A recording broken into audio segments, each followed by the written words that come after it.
오늘 이 아침에도 하나님의 은혜를 사모하여 기도의 자리에 나오신 모든 성도님들을 환영하고 축복합니다. 이 시간 우리에게 주신 하나님의 말씀은 요한 1서 2장 1절부터 11절까지 말씀입니다. 나의 자녀들아, 내가 이것을 너희에게 쓰면 너희로 죄를 범하지 않게 하려 함이라. 만일 누가 죄를 범하여도 아버지 앞에서 우리에게 대언자가 있으니 곧 의로우신 예수 그리스도시라. 그는 우리 죄를 위한 화목제물이니 우리만 위할 뿐 아니요 온 세상의 죄를 위하심이라. 우리가 그의 계명을 지키면 이로써 우리가 그를 아는 줄로 알 것이요 그를 아노라 하고 그의 계명을 지키지 아니하는 자는 거짓말하는 자요 진리가 그 속에 있지 아니하되 누구든지 그의 말씀을 지키는 자는 하나님의 사랑이 참으로 그 속에서 온전하게 되었나니 이로써 우리가 그의 안에 있는 줄을 아노라. 그의 안에 산다고 하는 자는 그가 행하시는 대로 자기도 행할지니라. 사랑하는 자들아, 내가 새 계명을 너희에게 쓰는 것이 아니라 너희가 처음부터 가진 옛 계명이니 이 옛 계명은 너희가 들은 바 말씀이거니와 다시 내가 너희에게 새 계명을 쓰노니 그에게와 너희에게도 참된 것이라. 이는 어둠이 지나가고 참 빛이 벌써 비침이니라. 빛 가운데 있다 하면서 그 형제를 미워하는 자는 지금까지 어둠에 있는 자요 그의 형제를 사랑하는 자는 빛 가운데 거하여 자기 속에 거리낌이 없으나 그의 형제를 미워하는 자는 어둠에 있고 또 어둠에 행하며 갈 곳을 알지 못하나니 이는 그 어둠이 그의 눈을 멀게 하였음이라. 아멘. 오늘 본문은 어제 본문에서 강조했던 하나님과의 사귐, 그 사귐의 아름다운 열매가 무엇인지 말씀해주고 있습니다. 첫 번째 열매는 죄와 어두움을 버리는 것입니다. 빛이신 예수님과의 사귐은 우리를 점점 빛의 자녀다운 모습으로 변화시켜 줍니다. 그 결과 우리 안에 덕지덕지 붙어있던 더러움이 모두 떨어져 나가게 됩니다. 우리가 점점 거룩한 자녀로 변화되는 것입니다. 바로 이러한 내용이 본문의 1절과 2절에 나타나 있습니다. 두 번째 열매는 말씀에 순종하는 사람이 되는 것입니다. 말씀 그 자체이신 예수님과 사귀면 사귈수록 우리는 말씀을 사랑하게 될 수밖에 없습니다. 말씀을 주신 하나님의 마음을 이해하게 되고 동의하게 되고 너무나 자연스럽게 그 말씀에 순종하는 힘을 얻게 되는 것입니다. 하나님과의 사귐을 통해 우리는 점점 말씀의 사람이 될 수 있습니다. 어느덧 말씀으로 충만한 사람이 되는 것입니다. 그리고 세 번째 열매는 사랑하는 자가 되는 것입니다.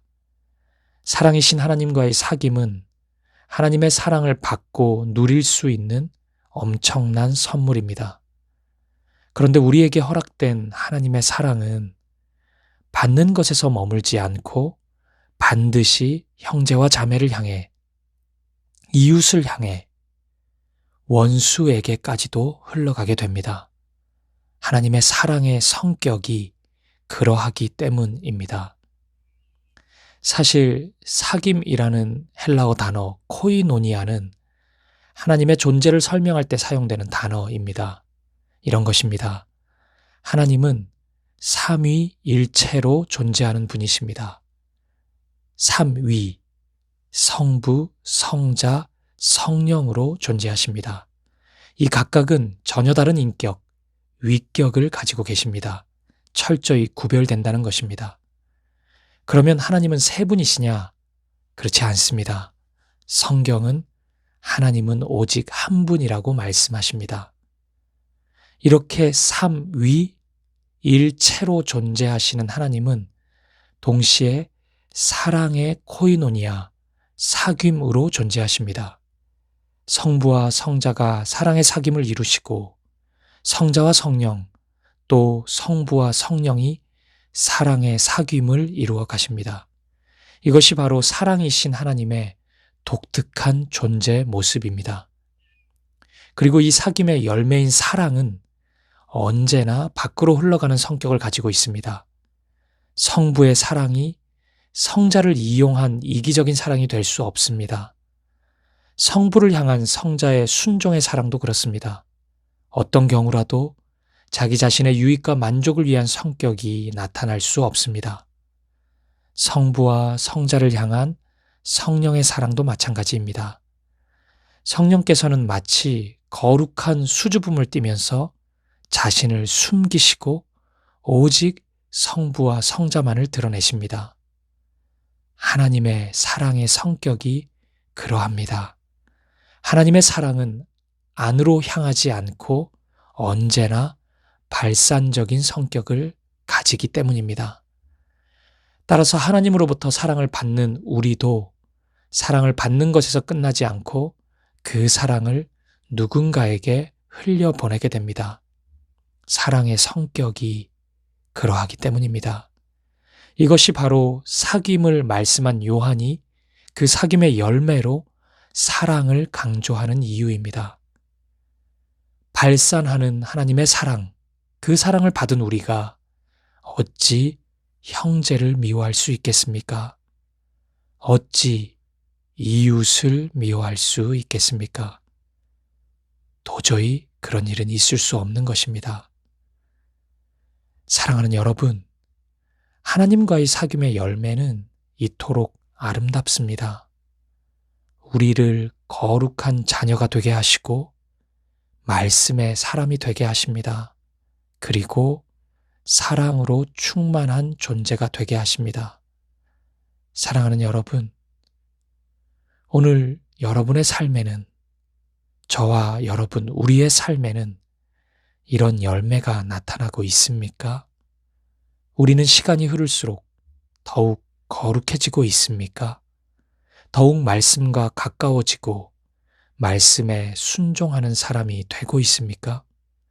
그리고 그분의 사랑으로 형제와 이웃, 민족과 열방을 사랑하고 있습니까? 특히나 사랑의 열매가 없는 것은 우리 그리스도인에게 치명적입니다. 우리의 사귐의 대상인 하나님이 사랑이시기 때문입니다. 오늘 우리의 모습에 이러한 열매가 나타나지 못하고 있다면 우리의 사귐에 문제가 있는 것입니다. 그렇다면 오늘 이 아침 이렇게 해봅시다. 다시 하나님과 마주보고 앉아 우리의 사귐에 어떤 문제가 있는지 확인해 봅시다. 저는 확신합니다. 하나님의 마음은, 하나님의 사랑은 변하지 않으셨을 겁니다. 하나님은 신실하시기 때문입니다. 그렇다면 문제는 여러분의 마음, 저의 마음, 우리의 마음입니다. 변해버린 우리의 마음을 점검해 보십시오. 우리가 돌이키면 다시 시작할 수 있습니다. 다시금 이 관계를, 하나님과 우리의 사귐을 시작할 수 있기를 소망합니다. 오늘 이 하루가 예수님과의 첫사랑을 기억하고 그 설렘, 그 두근거리는 행복을 회복하는 은혜의 하루가 되길 우리 주님의 이름으로 간절히 축복드립니다. 기도하시겠습니다. 오늘 우리와 하나님과의 사귐에 어떤 문제가 있는 것은 아닙니까? 만약 그렇다면 회복을 간구합시다. 주님, 다시 회복하기 원합니다. 주님과의 첫사랑을 회복시켜 주옵소서. 그 아름다운 사귐의 은혜를, 그 기쁨을 다시 허락하여 주옵소서. 두 번째 기도 제목입니다. 사귐의 열매를 소망합시다. 거룩한 사람이 되기를, 말씀의 사람이 되기를, 사랑의 사람이 되기를 간구합시다. 특별히 여전히 사랑하지 못하는 한 사람이 있다면 그를 사랑할 수 있는 힘과 능력을 달라고 기도할 수 있었으면 좋겠습니다. 주님, 사귐의 열매를 허락하여 주옵소서. 영혼을 사랑할 수 있는 능력과 은혜를 주옵소서. 기도하시겠습니다. 그리고 마지막으로 우리 개인의 기도 제목을 놓고 우리의 가정과 우리 자녀들을 위해, 우리 몸된 사귐의 교회를 위해, 그리고 이 대한민국 민족과 모든 열방의 나라들을 위해 한 마음과 한 뜻으로 기도하며 나아가겠습니다.